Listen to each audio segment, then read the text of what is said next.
Hi అండి. ఒకవేళ మీకు 2-3 ఇయర్స్ పిల్లలుంటే గనక మీకొక చిట్కా చెప్తున్నాను. ఒకవేళ వాళ్ళు రాత్రులు పడుకోకపోతే గనక ఏం జేయాలో మీకు తెలుసా? మీ రూమ్‌లో అంటే మీరు మీ పిల్లలున్న రూమ్‌లో అద్దం ఉంచుకోకూడదు. ఇంకా విడిచేసిన బట్టలు ఉంచొద్దు.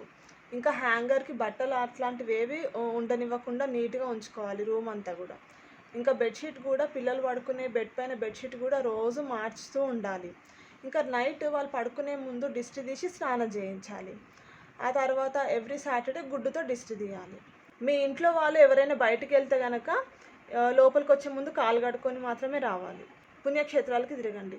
అది అవ్వకపోతే తాయెత్తు కట్టించుకోండి. ఇవన్నీ చేసినా పిల్లలు పడుకుంటారనుకున్నారా? అస్సలు పడుకోరండి.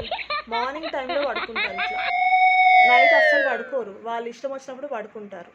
అయితే Wow! బేసికల్‌గా నేను చెప్పేదేంటంటే కొందరు పిల్లలు వాళ్ళ ఇష్టం వచ్చినప్పుడే పడుకుంటారనమాట. మనం పడుకోవాలనుకున్నప్పుడు పడుకోరు.